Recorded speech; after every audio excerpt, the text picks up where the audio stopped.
والصلاة والسلام على من لا نبي بعده. أما بعد، فقال الله تعالى في القرآن الكريم: أعوذ بالله من الشيطان الرجيم، بسم الله الرحمن الرحيم. يا أيها الرسل كلوا من طيبات واعملوا صالحا. وقال أيضا: الذي خلق الموت والحياة ليبلوكم أيكم أحسن عملا. صدق الله العلي العظيم. அண்ட கோடிகள் அண்ட சராசரங்கள் அனைத்தையும் அழகுற படைத்து தனது ஆட்சி அழகான முறையிலே அமல் நடத்தி கொண்டிருக்கும் ஏகவல்லோன் அல்லாஹுக்கே புகழ நிற்றும் அல்ஹம்துலில்லாஹ். சாந்தி மார்க்கம் ஏந்தி வந்த ஸல்லல்லாஹு அலைஹி வஸல்லம் அவர்கள் மீதும், அன்னார் கொண்டு வந்த உயர்தரமான மார்க்கத்துக்காக தனது காலங்களையும் நேரங்களையும் அதற்காக தியாகம் செய்த அன்னாரின் உத்தம சஹாபாக்கள் அனைவர்கள் மீதும், அன்று தொற்றும் இன்று வரையும் யார் யாரெல்லாம் அன்னாரின் சுன்னாக்களையும் வழிமுறைகளையும் எடுத்து நடக்குகிறார்களோ, எடுத்து நடக்க போகிறார்களோ, அத்தகைய முஸ்லிமான ஆண் பெண் அனைவர்கள் மீதும் அல்லாஹ்வின் சாந்தியும் சமாதானம் என்றும் உண்டாவதாக. புனிதமான ஜும்மாவுடைய கடமை நிறைவேற்றுவதற்காக அல்லாஹ்வின் இல்லத்திலே அமர்ந்து கொண்டிருக்கும் அல்லாஹ்வின் நல்லடியார்களே, அன்பின் இஸ்லாமிய சகோதரர்களே, படைத்தவன் ஒருவன், அவனை அல்லாஹ் அவனையே அனுதினமும் அஞ்சிக் கொள்ளுமாறு அடியனுக்கும் அப்பால் உங்களுக்கும் தக்வாவை கொண்டு வசியத் என்னும் நல்லுபதேசம் நற்கட்டளை பிறப்பிக்கின்றது. குறிப்பாக தனிமையில் இருக்கும் போது அல்லாஹ் தஆலாவை அஞ்சிக் கொள்ளுமாறு பயந்து கொள்ளுமாறு கேட்டுக்கொள்ளுகிறேன். அன்பிற்கினிய சகோதரர்களே, பெரியார்களே, நாம் வியாபாரம் செய்கின்ற பொழுதும் அல்லது எங்களுடைய உணவுகளை உண்ணுகின்ற பொழுதும், எங்களுடைய ஆடைகளை அமைத்துக் கொள்ளுகின்ற பொழுதும், எங்களுடைய நாவினால் வருகின்ற வார்த்தைகளை வெளியாக்குகின்ற பொழுதும், இவைகள் நான் பேசுவது ஆகுமானதா அல்லது ஆகுமானது அல்லையா? நான் உணவை உட்கொள்வது இது ஆகுமான உணவா அல்லது ஹராமான உணவா? என்னுடைய வியாபாரம் ஹலாலா ஹராமா என்று நாம் எல்லாரும் ஒரு முறைக்கு 1000 முறை சிந்திக்கக்கூடிய ஒரு காலகட்டத்திலே நானும் நீங்களும் வாழ்ந்து கொண்டிருக்கிறோம் சகோதரர்களே. அல்லாஹ்வுடைய நல்லடியார்களே, எங்களுக்கு ஹலாலை பற்றி கேட்டால் எங்களுக்கு தெரிஞ்ச ஹலால் என்னென்று தெரியுமா? ஆடு அறுக்கிறதும் மாட்டு அறுக்கிறதும், இதுதான் எங்களுக்கு தெரிஞ்ச ஹலால். அதிகமான சகோதரர்களுக்கு ஹலால் என்பது இந்த ரெண்டிலையும் சாப்பாட்டுடைய விஷயத்துல மாத்திரம் அல்ல, நான் உடுத்திருக்கின்ற ஆடை ஹலாலா, நான் வருகின்ற வாகனம் ஹலாலா, ஹலாலான பணத்தின் மூலமாக அதிலே வட்டி கலக்கப்பட்டிருக்கிறதா, ஹராம் கலக்கப்பட்டிருக்கிறதா, நான் கட்டிய வீடு இது ஹராமான முறையிலே இந்த வீட்டை கட்டியிருக்கிறேனா அல்லது மற்ற மனிதனுடைய காணியை அபகரித்து அவனுடைய காணியிலே என்னுடைய வீட்டை கட்டியிருக்கிறேனா? இல்லை என்றால் என்னுடைய ஹராமான சம்பாத்தியத்தின் மூலமாக நான் வாகனத்தை வாங்கியிருக்கிறேனா, வீட்டை கட்டியிருக்கிறேனா, நான் சாப்பிடுகின்ற சாப்பாடு ஹலாலா ஹராமா என்று எல்லா நிலைமைகளிலையும் எல்லா சந்தர்ப்பத்திலையும் இந்த ஹராமை பற்றி ஒவ்வொரு நிலைமைகளையும் சிந்திப்பதற்கு நான் நீங்கள் கடமைப்பட்டிருக்கிறோம். ஏனென்றால் இருக்குகின்ற ஜமான், இந்த காலம் அவ்வளோ மோசமான காலம் சகோதரர்களே. எங்களுக்கு தெரியாமலே வட்டி எங்களோடு கலந்து கொண்டிருக்கும். சொன்னாங்க அல்லாஹு தஆலா குர்ஆனிலே சொல்லுகின்ற பொழுது, யா அய்யுஹர் ரசூல், ஏ ரசூல்மார்களே.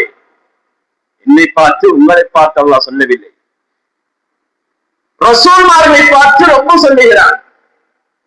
உபதேசம் சகோதரர்களே, ரசூல்மார்களுக்கு உபதேசம் என்றால் இந்த ஹலால் ஹராமுடைய விஷயத்திலே நாம் எவ்வளவு பயப்பட வேண்டும் ரப்பை சகோதரர்களே. குலு மின் தய்யிபாத், ஏ ரசூல்மார்களே நீங்கள் ஹலாலான உணவை சாப்பிடுங்கள் என்று ரப்ப அல்லாஹ் சொல்லுகிறார். ஹலாலான உணவு, ஹலாலான ஆடை, ஹலாலான வாழ்க்கை, ஹலாலான முறையிலே கொடுக்கல் வாங்கல். இன்னைக்கு நமது சமூகத்திலே பார்க்கின்ற பொழுது ஹராமை பற்றி சிந்தனையே இல்லை. யாரை அடித்தாலும், யாருடைய வயிற்றிலே அடித்தாலும், யாருக்கு தட்டினாலும் பரவாயில்லை, என்னுடைய பொக்கட் நிறைய வேண்டும், என்னுடைய சாக்கு நிறைய வேண்டும், என்னுடைய வயிறு நிரம்ப வேண்டும், என்னுடைய குடும்பம் சந்தோஷமாக இருக்க வேண்டும். இதுதான் என்று வாழுகின்ற மனிதர்களுடைய பெரும்பான்மையான மனிதர்களுடைய யோசனையாக இருந்து கொண்டிருக்கிறது. ஹராமை பற்றி கொஞ்சம் கூட சிந்திப்பதில்லை.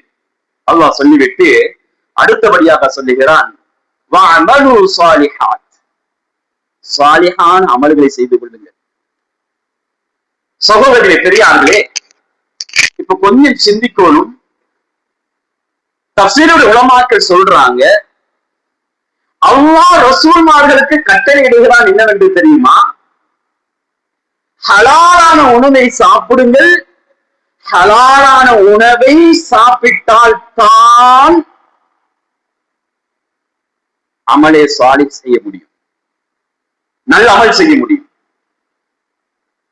இன்றைக்கு யோசிக்கணும், நான் ஏன் அதான் சொல்லப்பட்டால் மஸ்ஜிதுக்கு வார இல்லை?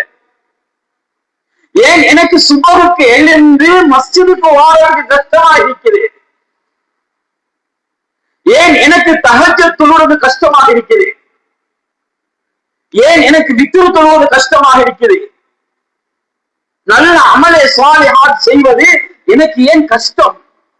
காரணம், குர்ஆன் விளக்கம் சொல்லிட்டு, குர்ஆன் எங்களுக்கு தெளிவுரை சொல்லிட்டு, நீங்க நல்ல சாப்பாட, ஹலாலான உணவை சாப்பிடுங்கோ, ஹலாலான ஆடைய நீங்க விடுங்கோ, ஹலாலான வீட்டுல இருங்க, ஹலாலான வாகனத்துல போங்க வாங்க, வட்டி கலக்கப்படாத வீடு, வட்டி கலக்கப்படாத அந்த வாகனம்,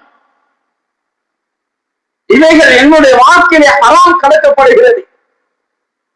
வாழ்க்கையிலே ஹராம் கலக்கப்படுகின்ற பொழுது, ஹராத்தின் பக்கம் எங்களுடைய உடம்புகள் அதன் பக்கம் செல்லுகின்ற பொழுது எங்களுக்கு அமலே சாலிஹாத் செய்வது ரொம்ப கஷ்டமாக இருக்கிறது. எங்களுக்கு கியாமுல் லைல் எழுந்து தொழுவது கஷ்டமாக இருக்குது, சதகா கொடுக்கிறது கஷ்டமாக இருக்குது, நல்ல அமல்களை செய்வது கஷ்டமாக இருக்குது. காரணம் சகோதரர்களே, பெரியார்களே, அல்லாஹ் சொல்லிவிட்டான், நீங்க நல்ல அமல்களை செய்யுங்கோ. தக்குவா எங்களுடைய வாழ்க்கையிலே கொண்டு வருகின்ற பொழுது, அல்லாஹ்வுடைய பயத்தை கொண்டு வருகின்ற பொழுது, இந்த மனிதன் ஹலாலை பற்றி யோசிப்பான். அல்லாஹ்வை பயந்து கொள்ளுங்கள் என்று ஒரு ஜும்மாவிலும் சொல்லப்படுகிறது. அந்த தக்குவா உள்ளத்திலே வருகின்ற பொழுது மனிதனுடைய உள்ளம் பயப்படும். நான் சாப்பிடுறது ஹலாலா? நான் ஏண்ட உடுப்பு ஹராமா? ஏண்ட கொடுக்கல் வாங்கல் ஹராமா? ஏண்ட வீடு ஹராமா? ஏண்ட பணம் எப்படி வருது? ஏண்ட நடத்தைகள் எப்படி இருக்குது? எல்லாம் யோசிக்க ஆரம்பிப்பார். அன்புக்குரிய மேலான பெரியார்களே, சகோதரிகளே, சூரத்துல் முஃமின் 51வது ஆயத்தாக இதை அல்லாஹ் விளங்கப்படுத்தி கொண்டு வர, ஹலாலான உணவை சாப்பிடுங்க. ஹலாலான உணவை சாப்பிடுகின்ற பொழுது நீங்க நல்ல அமல்கள் செய்வீங்க. எங்களுக்கு நல்ல அமல் செய்யறது கஷ்டமாக இருந்தால் நாங்க கொஞ்சம் சிந்திக்கணும். ஏண்ட வாழ்க்கையில ஹராம் கலக்கப்பட்டு கொண்டிருக்குது, ஏண்ட கொடுக்கல் வாங்கல்ல ஹராம் இருக்குது, ஏண்ட வீட்டுல ஹராம் இருக்குது, ஏண்ட வாகனத்துல ஹராம் இருக்குது. அல்லாஹ்வுடைய நல்லடியார்களே, அன்பானவர்களே, அல்லாஹு தஆலா இன்னொரு ஆயத்திலே சொல்லுகிறான், வயுஹில்லு லஹும் அத்-தய்யிபாத் வயுஹர்ரிமு அலைஹிமுல் ஹபாயித்.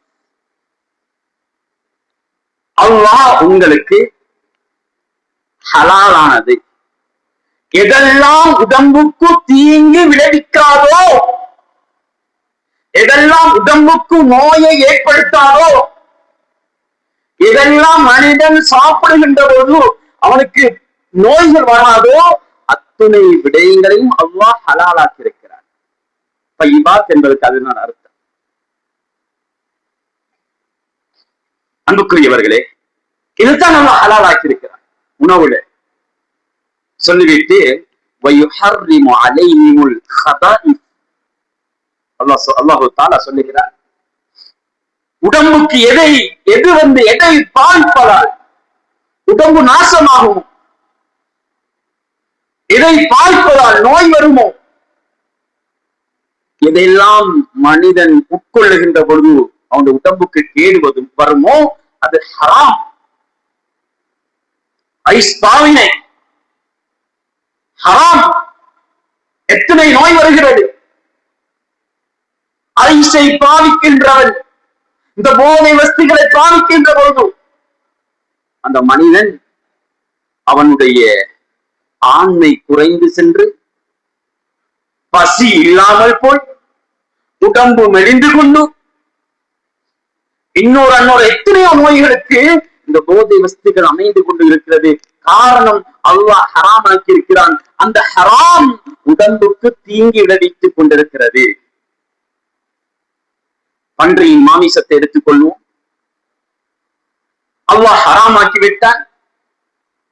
இன்றைக்கு விஞ்ஞானம் என்ன சொல்லுகிறது? அதனை சிக்கிரினா என்று சொல்லுகின்ற ஒரு பயங்கரமான ஒரு கிருமி ஒன்று இருக்கிறது. அதை நெருப்பிலை போட்டு சுடுவதன் மூலமாக அல்லது வெந்த தண்ணீரிலே அதை போடுவதன் மூலமாக சாவுவதில்லை. அதனால் மனிதனுக்கு பல நோய்கள் வருகிறது என்று இன்றைக்கு விஞ்ஞானம் அதை ஆய்வு செய்து சொல்லுகிறார்கள். இதெல்லாம் அல்லாஹ் தஆலா எமக்கு, எமது உடம்புக்கு, எமது சமூகத்துக்கு ஒத்துப்பாகுவதோ ஒத்து போகாமல் இருக்கிறதோ அவைகள் எல்லாமே ஹராமாக இருந்து கொண்டிருக்கிறது. அன்புக்குரிய மேலான பெரியார்களே, சகோதரர்களே, இன்னொரு விடயம் நாங்கள் எல்லாம் யோசிக்கிறோம். என்னவென்று தெரியுமா?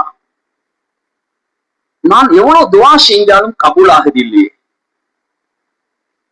ஏன் துவா கபூல் ஆகுது இல்லை? ரமபான்ல 27 கூட, ரமபான்ல நான் அந்த கடைசி 10 கூட நான் லைலத்துல் கத்ரை எதிர்பார்த்து கொண்டு நான் எவ்வளவு துவா செஞ்சாலும் கபூல் ஆகுது இல்லை. நோன்பு துறக்கிற நேரத்துல நீண்ட துவா கபூல் இல்லை. எத்தனையோ நாளை கேட்கிறேன், இன்னும் கபூல் ஆகுது இல்லையே. ஏன்? இன்னொரு படி மேல ஹஜ்ஜிக்கு போயிட்டு உம்ராக்கு போயிட்டு காபத்துல்லாவுடைய புடவையை பிடித்துக் கொண்டு கூட நான் துவா செஞ்சேனே, என்ன துவா கபூல் ஆகுது இல்லையே. தஹஜ்ஜத்துல கேட்கிறேன், என்ன துவா கபூல் ஆகுது இல்லையே. கடைசி இரவிலே அல்லாஹ் கடைசி வானத்திலே இரவுடைய கடைசி பகுதியிலே அடிவானத்துக்காக இறங்கி, மனிதர்களே என்னிடத்திலே கேளுங்கள், நான் உங்களுடைய விடயங்களை நான் பூர்த்தி செய்து தருகிறேன். கேட்கக்கூடியவர்களுக்கு தட்டப்பட மாட்டாது, கொடுக்கப்படும் என்று அல்லாஹ் சொல்லிக் கொண்டிருக்கிறானே. அப்படியான நேரத்துல கூட துவா செஞ்சால் எந்த துவா கபூல் ஆகுதில்லை. சுப்ஹானல்லாஹ், எந்த துவா ஏற்றுக்கொள்ளப்படுவதில்லை. காரணம், இதை போயிட்டு ஹதீஸ்ல போய் தேடணும். ஸல்லல்லாஹு அலைஹி வஸல்லம் அவரிடத்திலே முஸ்லிமுடைய ரிவாயத், ஸைத் இப்னு அபி வக்காஸ் ரலியல்லாஹு தஆலா, ஸஅத் இப்னு அபி வக்காஸ் ரலியல்லாஹு தஆலா அவர்கள் எழுந்தார்கள். எழுந்து நபியிடத்திலே கேட்டார்கள், யா ரசூலுல்லாஹ், உதுல்லாஹ அன் யஜ்அலனி முஸ்தஜாப தஅவா. அல்லாஹ்வுடைய தூதரே, நீங்க எனக்கு ஒரு காரியம் செய்யணும், ஒரு விடயம் செய்யணும். என்னவென்று தெரியுமா? நான் கேட்கின்ற துஆவே ரப்பு கபூல் செய்யணும். அப்படிப்பட்ட ஒரு துஆவை கபூல் செய்யக்கூடிய ஒரு மனிதனாக யா ரசூலுல்லாஹ் நான் ஆகணும், யா ரசூலுல்லாஹ் அதுக்காக எனக்கு துஆ செய்யுங்கோ என்று நபியிடத்துல ஸஅத் இப்னு அபி வக்காஸ் ரலியல்லாஹு தஆலா அவங்க எழுந்து கேட்கிறாங்க. ஸல்லல்லாஹு அலைஹி வஸல்லம் அவர்கள் எடுத்த வாய்க்கு என்ன சொன்னாங்கன்னு தெரியும்? எடுத்த பதில், நீங்க அப்படி நடங்க இப்படி நடங்க ஒன்றுமே சொல்லல.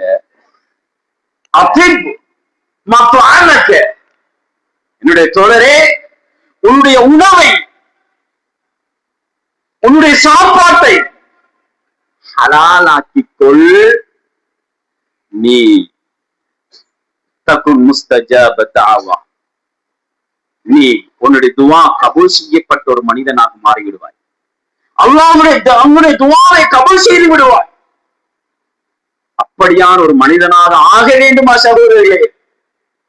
சாப்பிடுகின்ற சாப்பாடு, குடிக்கின்ற உணவு, பானங்கள், இருக்கின்ற வீடு, ஈரம், நாம் வருகின்ற வாகனங்கள், ஹராம்கள் கலக்கப்படக்கூடாது, வட்டி கலக்கப்படக்கூடாது. வாழ்க்கையை முசீபத்தை உண்டாக்கிவிடும் சகோதரர்களே. ஸல்லல்லாஹு அலைஹி வஸல்லம் அவர்கள் சொன்னார்கள், ஹராம் கலக்கப்பட்ட உடம்பு ஹராத்தால வளர்க்கப்பட்டு விட்டது. இந்த உடம்பு சுவர்க்கம் போகாது. லா யதுகுலுல் ஜன்னத ஜஸதுன் உதிய பில் ஹராம். இந்த உடம்பு ஹராமான உணவின் மூலமாக, ஹராமான ஏனைய பொருட்களின் மூலமாக ஹராத்திலே வளர்ந்து கொண்டிருக்கிறதோ, ஹராம் என்று பார்க்கின்ற பொழுது உணவை மாத்திரம் பார்க்கக்கூடாது. நான் இருக்கிற வீடு சரியா, இந்த வாகனம் சரியா, 4 டயர் வட்டியிலே ஓடிக்கொண்டிருக்குது,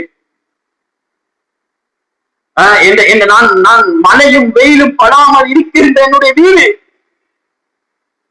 வட்டிக்கு பணத்தை எடுத்தாலே கட்டிருக்கிறேன், மத்தவனுடைய காணி பூமி அபகரிச்சா அவன் காணியை பிடிச்சா அந்த என் வீட்டை கட்டிக்கிறேன்,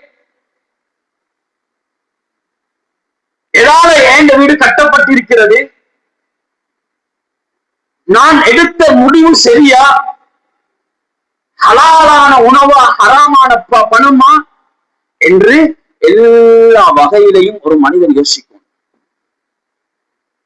அப்பதான் அந்த உடம்பு ஹலால மாத்திரம் வளர்ந்த உடம்பு அது சுவர்க்கம் போகும். அன்புக்குரியவர்களே, இன்னைக்கு நடக்குது. இவர காணிக்குள்ள கொஞ்ச நாள் யார் வீட்டுல 1 வருஷம் 2 வருஷம் இல்லைன்னா அவனோட வீட்டுல பக்கத்து வீட்டுக்காரண்ட இவர் என்ன செய்யறாரு, அவரோட தூணை புடுங்கி ஒரு அடி அப்படி அங்கால தூக்கி வச்சு விட்டுறாரு. இவரை கொஞ்ச நாளத்துக்கு நான் வந்து பார்த்தா இவருடைய எல்லாம் மாறி இருக்குது. அல்லது அவர்களுடைய வீட்டுக்கு போற கான்ல உள்ள இவர ஊத்த தண்ணியே அவர காணுக்குள்ள அவர வீட்டின் பக்கம் திருப்பூட்டிக்கிறார். ஹராமான செயல், அநியாயம், ஹராம் நடக்குது. வாழ்க்கையில ஹராத்த ஹலாலான ஹராம பார்க்கையில ஹலாலத்தை சிந்திக்கையில ஹராத்தின் மூலமாக கை வைத்து சாப்பிட்டாங்க, வீடை கட்டிட்டாங்க, காணிய பூமியை வாங்கிட்டாங்க, வாகனத்தை வாங்கிட்டாங்க. இப்ப இந்த உடம்பு